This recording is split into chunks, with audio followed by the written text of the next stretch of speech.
오늘 설교 제목을 한번 따라해 주시기 바랍니다. 내가 아니라 하나님. 한 번 더, 내가 아니라 하나님이십니다. 제가 어릴 때 어른들께 많이 들었던 이야기 중에 하나가 사람은 누구나 다 때가 있단다. 얼핏 들으면 동네 목욕탕 주인 아저씨의 말같이 들리기도 합니다마는 그런 때가 아니죠. 그분들이 이어서 하시는 말씀이 다 때가 있기 때문에 너무 안달하지 말고 좀 진득히 기다려라, 그런 말씀이었습니다. 한여름에 사과나무 아래서 한 아이가 서가지고, 야, 나는 책에서 사과를 보니까 빨간색인데 너는 왜 아직 이렇게 파라냐? 너 빨리 빨간 사과 좀 돼 하고 아무리 기다려도 아무런 변화도 일어나지 않습니다. 때를 써도 안 되고 심지어 그 나무 밑에서 기도를 해도 안 됩니다. 가을이 돼야 비로소 그 사과는 색깔이 변하게 되지요. 이처럼 세상 만사에는 정해진 때가 있습니다. 일반 법칙도 그런데 하물며 예수를 믿어 하나님의 자녀가 된 그리스도인들에게는 더욱더 그러합니다. 요즘 우리는 요셉의 삶을 들여다보고 있습니다. 요셉의 삶에도 하나님의 완벽한 때와 시간이 있었습니다. 하지만 그 타이밍이 올 때까지는 요셉은 정말 어렵고 험악한 세월을 보내야만 했습니다. 우리도 마찬가지죠. 우리도 하나님의 때가 있음을 우리는 알고 있고 또 믿고 있고 그리고 지금도 기다리고 있습니다. 그러나 때로는 우리도 사람이기 때문에 지칠 때가 있습니다. 그만두고 싶을 때가 있습니다. 그냥 손을 놓고 싶을 때도 있습니다. 기도를 쉬고 싶을 때도 있습니다. 그러나 여러분, 마냥 불행하게만 보이던 요셉의 삶 속에서 한치의 오차도 없이 정확한 타이밍에 맞춰서 일하시는 하나님의 손길을 오늘 우리가 발견하게 될 텐데, 오늘 이 예배를 통해서 다시 한번 성경의 안위로 소망을 얻게 되시기를 주의 이름으로 먼저 축원드립니다. 사실 우리가 알거니와 요셉의 삶은 믿음이 없는 그런 일반적인 눈으로 바라보면 지극히 불행하고 지독히 운이 없고 그리고 비참한 인생처럼 보입니다. 그럴 것이 다른 사람도 아니고 가족들에 의해서 몇 푼어치 돈에 외국으로 팔려갔고요. 그 집에 팔려가서 잘못한 것이라고는 열심히 성실하게 일한 것밖에 없는데 억울하게 누명을 쓰고 옥에 갇히고요. 그리고 감옥에서 만난 관원장의 꿈을 잘 해석해 줬는데 그 사람의 무관심으로 인해서 마음에 큰 상처를 받았고요. 여러분, 이런 요셉의 불행은 사실 어디로부터 시작된 것일까요? 꿈 때문이었습니다.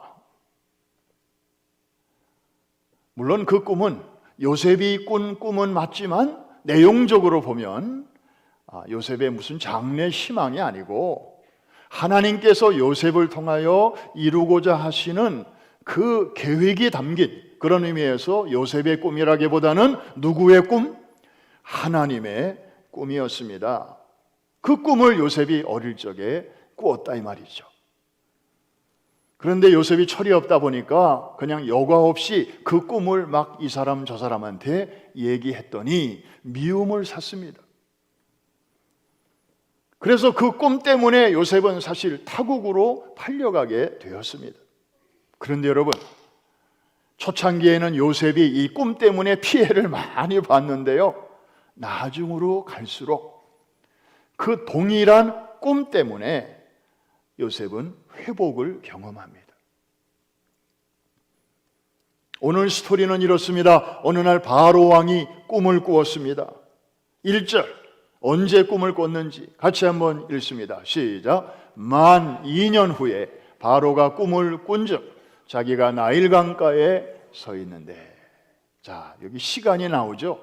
2년 후다. 언제를 기준으로 한 것일까요?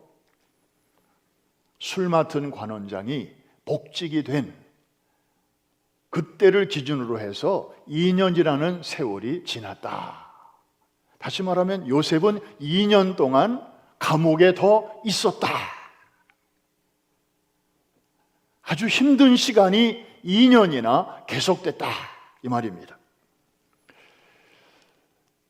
왕이 꿈을 연속해서 2번이나 꿨는데 자다가 일어났는데 다시 잠을 이룰 수가 없었습니다.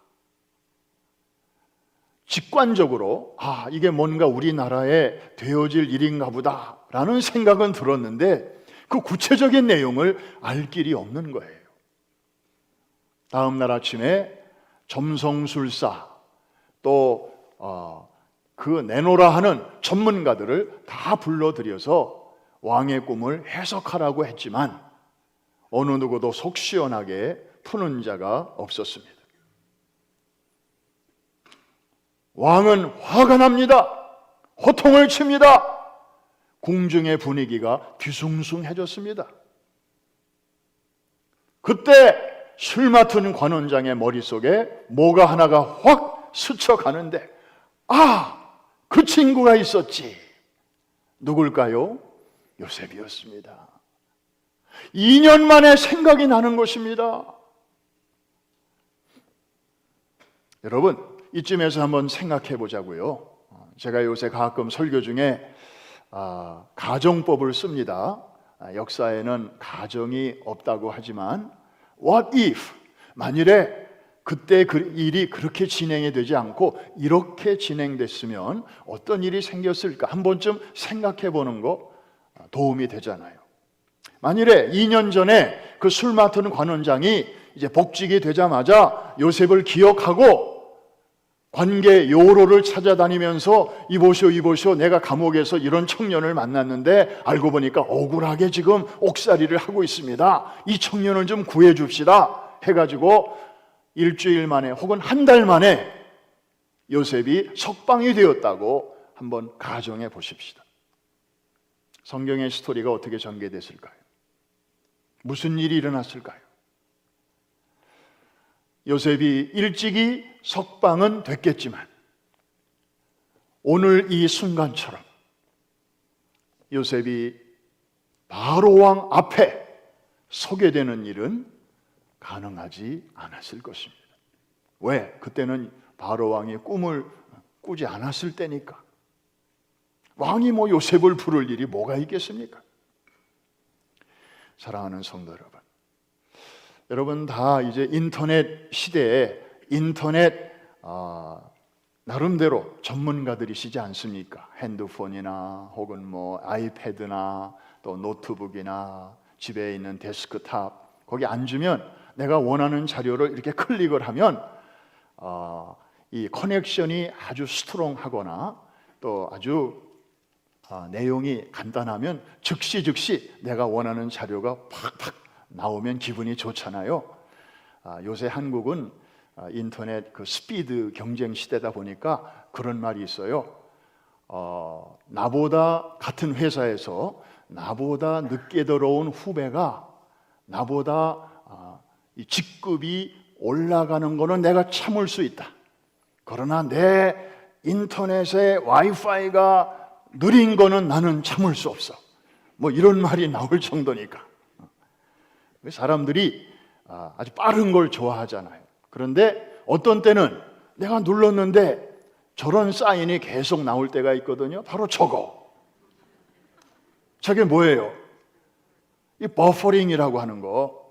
그래서 제가 버퍼가 뭔지 찾아봤더니 내가 이제 핸드폰으로 뭘 자료를 이렇게 요청을 했잖아요. 눌렀잖아요. 그러면 내 기계 안에 이제 내가 요청한 데이터를 저장할 수 있는 공간이 있는데 그거를 버퍼라고 한대요. 그래서 이게 이제 차곡차곡 쌓이게 되는데 그 과정을 버퍼링이라고 한다는 거죠. 그래서 1%부터 시작해가지고 쭉 가다가 99%를 지나서 100%가 딱 채워지면 이제 오디오가 뜨고 비디오가 뜨고 글자가 뜨고 기사가 뜨는 거예요. 그러니까 시간이 좀 걸려요.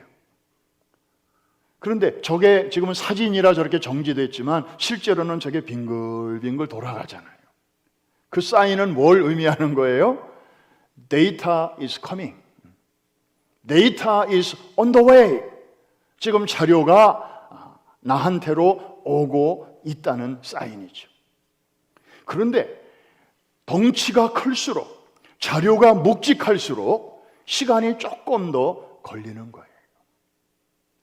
사랑하는 성도 여러분, 술 맡은 관원장이 요셉을 새까맣게 잊어버렸던 이 2년의 시간은 물론 요셉에게는 좌절의 시간이었고 실망의 시간이었습니다. 정말 세상에 믿을 놈 하나도 없구나. 아주 상처와 분노의 시간이었을 것입니다. 그러나 똑같은 일도 하나님의 관점에서 보면, 여러분 보십시오. 요셉이라는 한 청년을 역사의 중심 무대에 등장시키기 위한 하나님의 버퍼링 타임이었다는 사실입니다. 2년 동안 하나님은 침묵하시는 듯이 보였습니다. 그러나 하나님은 시계를 보고 계셨습니다. 하나님의 완벽한 타이밍을 조절하고 계셨던 것입니다. 오늘 우리도 마찬가지입니다.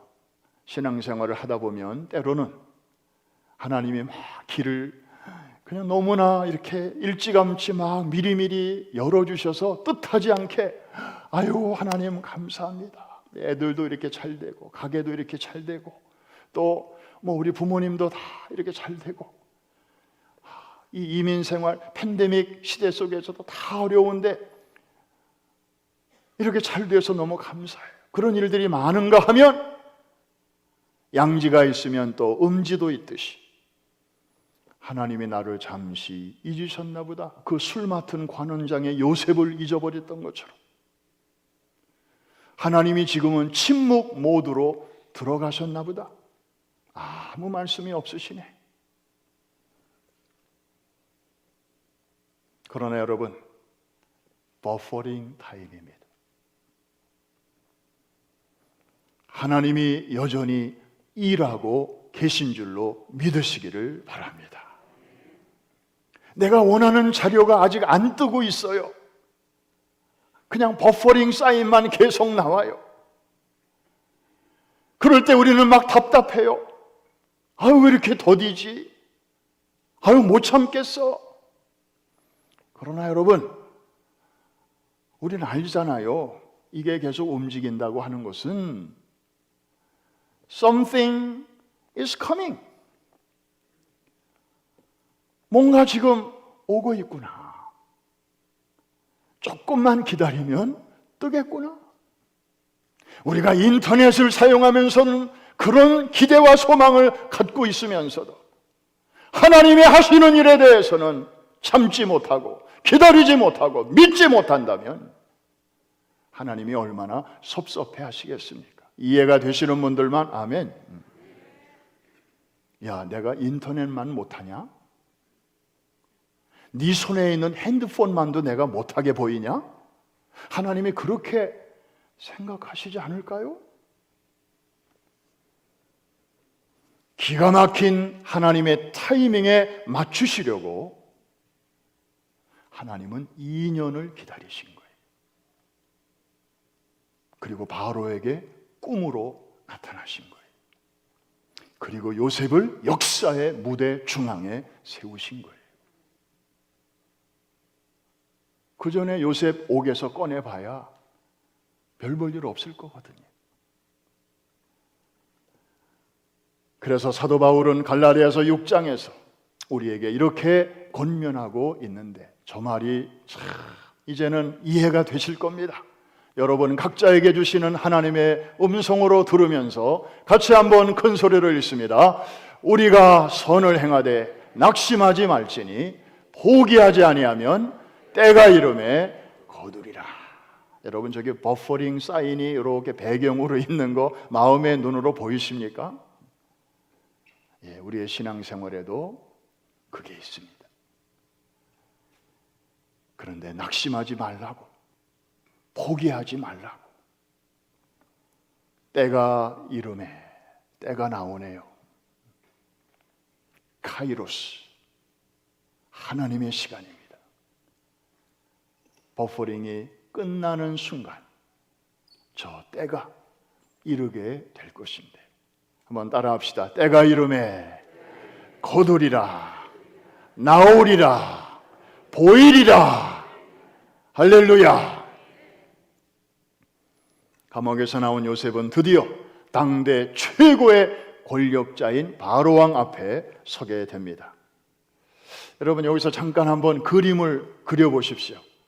지금 바로의 궁중에 왕이 딱 위엄을 갖추고 앉아있고, 거기에 외국인 젊은 친구, 이제 막 30세가 될 때에 요셉이 그 앞에 아주 남루한, 감옥에서 금방 나왔으니까 물론 수염도 깎고 좀 기본적으로 샤워도 하고 복장을 갖추어서 왕 앞에 세우긴 했습니다마는 그 요셉의 모습이 그 바로 왕 앞에 서 있는 그 광경을 한번 생각해 보십시오. 겉으로 보기에는 누가 주인이고 누가 조연입니까? 당연히 바로 왕이 주인공이죠. 왜? 바로 왕이 요셉을 호출을 했고, 그리고 내 꿈을 해석하라고 지금 명령을 했고. 그런데 여러분, 껍데기를 보면 그런데 내용적으로 보면 아닙니다. 바로가 주인공이 아닙니다. 요셉이 주인공입니다. 바로는 조연입니다. 하나님의 역사가 이제 막 펼쳐질 참인데 바로는 그냥 하나님의 심부름꾼입니다. 하나님의 역사는 요셉을 통하여 이루어질 것입니다. 우리는 여기서 놀라운 진리 하나를 발견하게 됩니다. 세상의 역사와 하나님의 역사의 차이점입니다. 세상의 역사, 이 독일 사람들은요, 하도 이 철학이 발달해서 그런지 세상의 역사를 가리키는 명칭이 따로 있고, 이 의미로서의 역사, 하나님의 역사를 가리키는 명칭이 따로 있어요. 영어는 그냥 하나예요. 히스토리, 하나인데 독일 말로는 이쪽은 히스토리에라고 하고 이쪽은 게슈히테라고 아예 명칭이 달라요. 여러분, 세상의 역사는 힘 있는 자 중심으로 쓰여집니다. 힘 있는 나라 중심으로 진행됩니다. 이집트가 그랬고, 그 다음에 바벨론이 그랬고, 그 다음에 메데 페르시아가 그랬고, 그 다음에 헬라 제국이 그랬고, 그 다음에 로마 제국으로 이어지는 그런 역사입니다. 그 시대에 그 나라만 있었습니까? 수십 개, 수백 개의 다른 나라도 있었지만 다른 나라는 별로 별로 빛을 못 봐요. 그 강한 나라들 중심으로 역사가 다 기록됐기 때문에. 그런데 하나님의 역사가 있습니다. 거기는 힘 있는 자 중심이 아닙니다. 꿈꾸는 자 중심입니다. 그 꿈은 어린애한테 너 장래 꿈이 뭐냐? 그렇게 물을 때 그런 꿈이 아니죠. 하나님이 불어넣어 주시는 꿈입니다. 어린 요셉에게 하나님이 꿈으로 장차 하실 일을 보여주신 것처럼. 그렇습니다. 하나님의 역사는 꿈꾸는 사람을 통해서 하나님의 꿈을 꾸고 그 꿈을 간직하는, 그리고 그 꿈을 이루어드리기 위해서 오늘에 충실하며 내일을 준비하는 그런 믿음의 사람들을 중심으로 움직인다고 하는 사실을 여러분들이 오늘 붙잡게 되시기를 주의 이름으로 축원합니다. 이번에도 시니어 수양회가 있어서 금요일 날 올라갔다가 저는 주일 예배 준비 때문에 토요일 날 어제 오전까지 섬기고 일찍 내려왔습니다마는 이번에도 하나님이 참 놀라운 은혜를 시간 부어 주시는 것을 보고 왔습니다. 시니어 수양회는 주제가 있습니다. 행복회로의 초대예요. 우리 시니어들에게 행복의 조건이 뭔가 생각해 보니까 적당한 돈이 있으면 행복하고, 그 다음에 건강이 있어야 되고, 그죠? 그 다음에 친구들이 좀 있으면 행복해요. 나이 들어서 친구 사귀기는 너무 어려워요. 그 다음에 뭐가 또 있어야 되나? 자식들이 속 안 썩이고 뭐 여기저기 흩어져 살면서도 그저 잘 열심히 살아주면 그게 노년의 시니어들에게는 행복이죠. 그런데 그런 것들은 지금은 행복한데 영원히 그럴 것인가 생각해 보면 그렇지 않아요. 건강 있을 때는 행복한데 집에서 노인들이 자주 넘어지시잖아요. 한번 넘어지면요, 회복하는데 시간이 너무 오래 걸려요.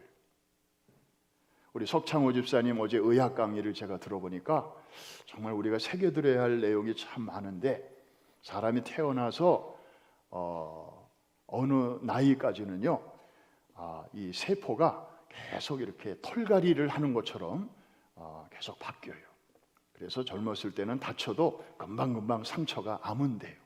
한 6번쯤 털갈이를 한대요.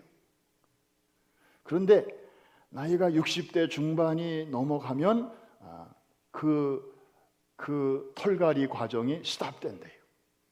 그래서 그때부터는 그냥 에이징, 그냥 나이 들어가는 과정으로 들어가는 거예요. 그래서 잘 낫지도 않고 시간도 오래 걸리고 그런다는 거죠.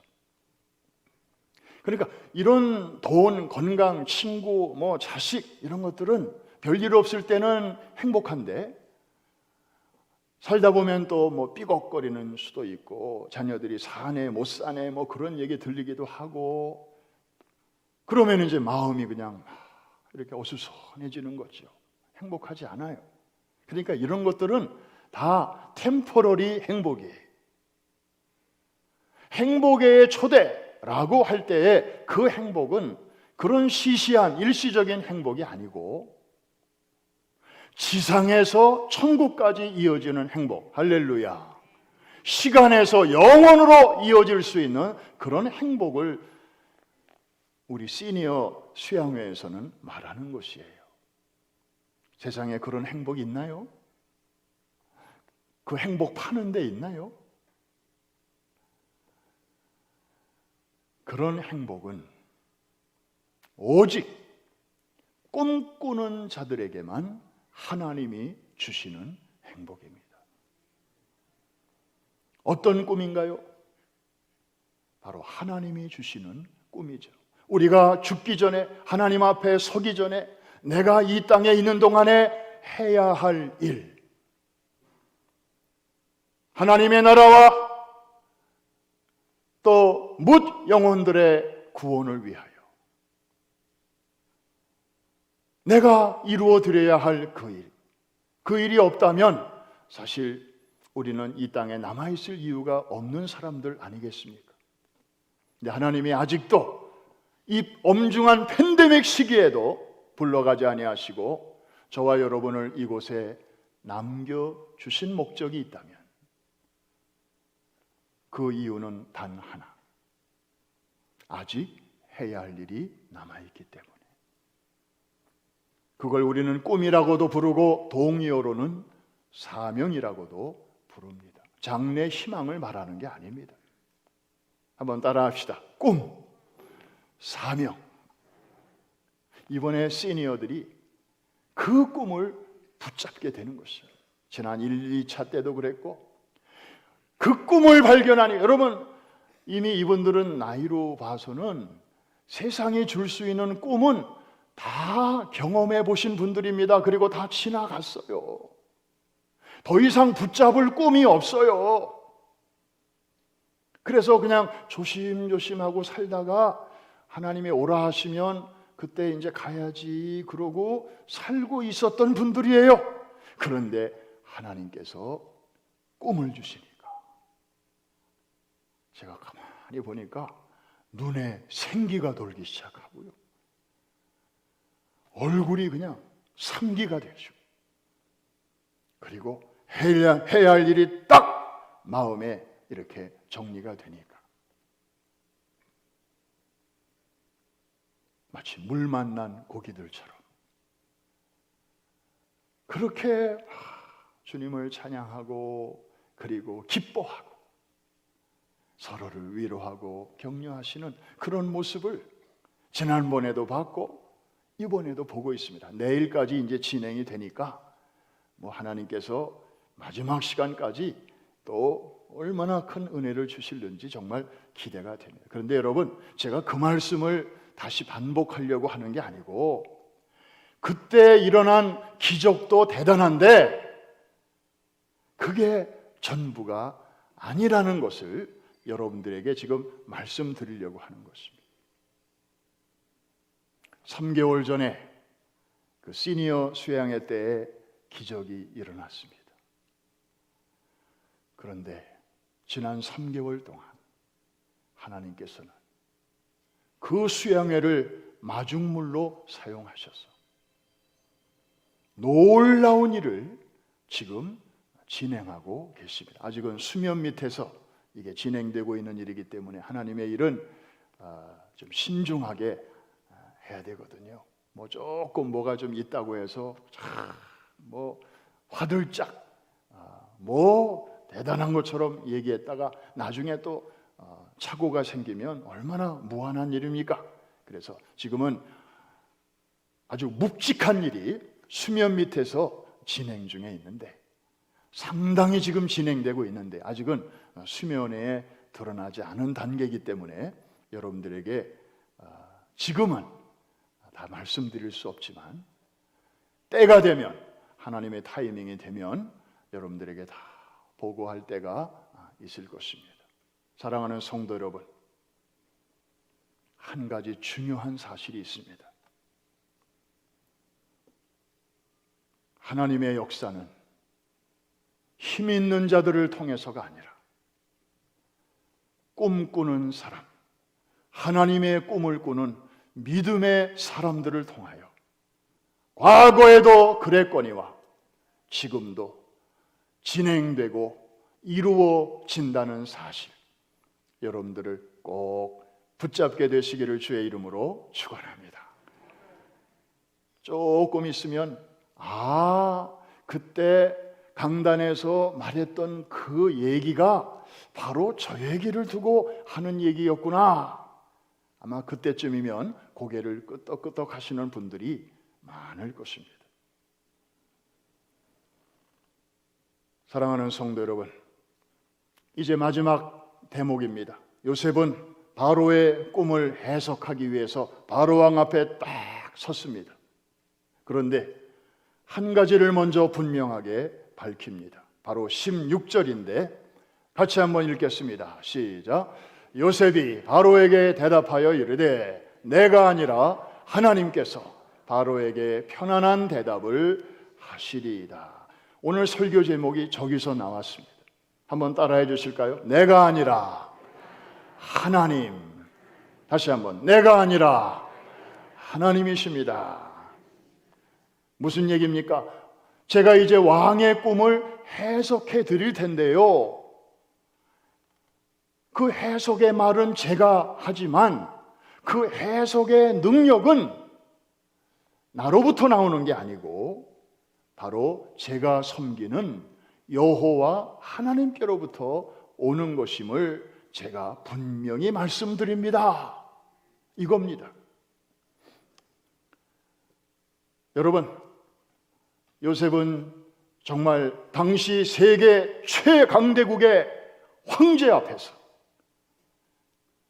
서기만 해도 말이 안 나오고 쫄고 위축되는 그런 상황 속에서도 요셉은 중요한 것을 놓치지 않았습니다.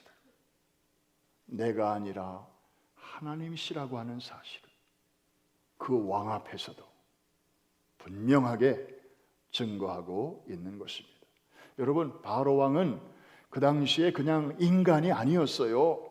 백성들에게는 신의 아들로 추앙받는 사람이었어요. 신적 존재였어요. 그런데 그 사람 앞에서 지금까지는 듣도 보지도 못했던 여호와 하나님이라고 하는 그 신에 대하여 담대하게 증거하고 있는 것입니다.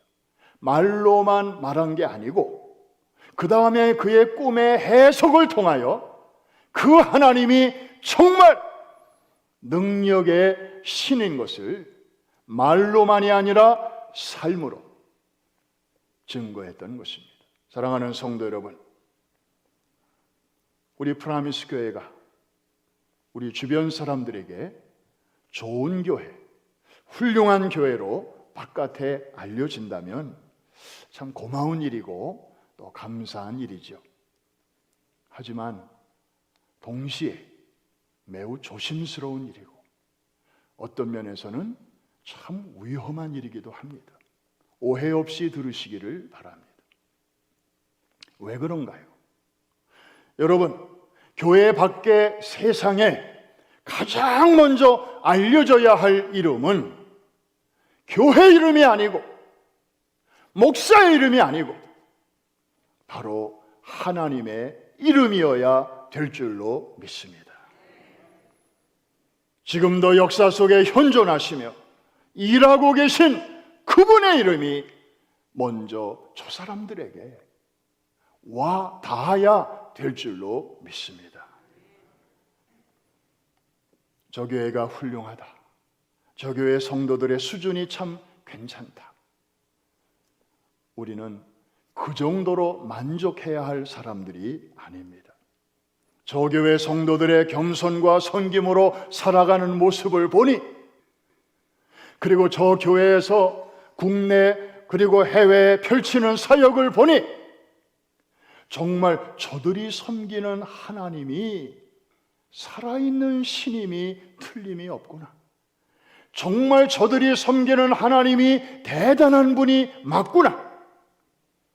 이러한 고백과 탄식이 우리 주위에서 터져 나와야 될 줄로 믿습니다. 여러분과 저의 삶을 통해서 온전히 내가 아닌 하나님, 그분의 영광이 드러나게 되기를 주의 이름으로 축원합니다. 하나님의 이름이 여러분을 통하여 높임을 받으시게 되기를 주의 이름으로 축복합니다.